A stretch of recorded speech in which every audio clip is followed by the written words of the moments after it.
మెదక్ జిల్లా రామాయంపేట మండల కేంద్రంలోని ఆర్యవైశ్య భవనంలో ఆర్యవైశ్య మహిళా సంఘం ఆధ్వర్యంలో సామూహిక పంచవటి నోములు నిర్వహించారు. ప్రతి సంక్రాంతి సందర్భంగా ఆర్యవైశ్య మహిళలు ప్రత్యేకంగా నోములు నిర్వహిస్తుంటారు. ఈ సంవత్సరం మహిళా సంఘం ఆధ్వర్యంలో సామూహికంగా ఏర్పాటు చేసిన కార్యక్రమానికి పెద్ద ఎత్తున మహిళలు హాజరయ్యారు. అమ్మవారికి పసుపు, కుంకుమ, నువ్వులు, గాజులు, దుస్తువులు, నవధాన్యాలతో ప్రత్యేక పూజలు నిర్వహించారు. అనంతరం ఒకరికొకరు పసుపు, కుంకుమ అందజేసుకుని అమ్మవారికి మొక్కులు తీర్చుకున్నారు. ఈ కార్యక్రమంలో యోనిశెట్టి శ్రీనివాస్, అశోక్ గుప్తా, బొమ్మర్ల లావణ్య శేఖర్, గుండు శ్యామల సత్యనారాయణ, కొండూరు మౌలిక సతీష్, ఎర్రం మానస శ్రీనివాస్, వైశ్య సంఘం అధ్యక్షులు పబ్బ సత్యనారాయణ, మండల అధ్యక్షులు సూదం మల్లేశం, పట్టణ కార్యదర్శి పల్లెర్ల రమేష్, కోశాధికారి గుండు సత్యనారాయణ, పిఆర్ఓ కాసం రాజు, కొత్త శ్రీనివాస్, చొల్లెట్టి సంతోష్, తోట శ్రీనివాస్ తదితరులు హాజరయ్యారు.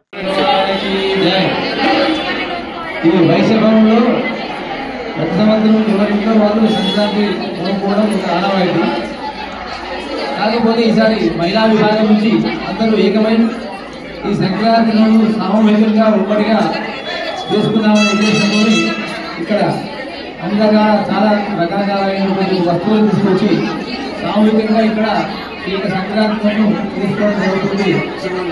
వైశ్య భవనంలో చాలా దూరం నుంచి చాలా గ్రామాల నుంచి మహిళలందరూ వచ్చి ఇక్కడ సామూహికంగా ఈ సంక్రాంతి జరుగుతుంది.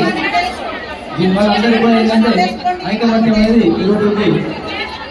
ఇంకో రకంగా ఏంటంటే అందరం ఒక దగ్గర చేసుకోవాలి, ఒకరు పసుపు కాంపులు పిచ్చుకోవాలి అనే ఒక సంకల్పం కూడా మంచిదే. దీనివల్ల అందరికీ కూడా మంచిగా జరుగుతుంది. తర్వాత ఇప్పుడు ఇక్కడ అందరం సామూహిక నోడుకోవడం తర్వాత పసుపు కుంకుమ ఇవన్నీ కూడా వాళ్ళు ఇవాళ ఇస్తున్నా నేర్చుకున్నా ఏం ఇబ్బంది లేదు. ఎందుకంటే ఇవాళ సంధ్యాకాలం సాయంకాలం వరకు అందరూ వచ్చిన తర్వాత నమ్ముకొని ఈ వస్తువులన్నీ కూడా ఇళ్లలో ఇక్కడ నమ్ముకుంటారు. అదేవిధంగా అందరూ ఒక వసతి క్రమంలో వచ్చి నమ్ముకుంటారు.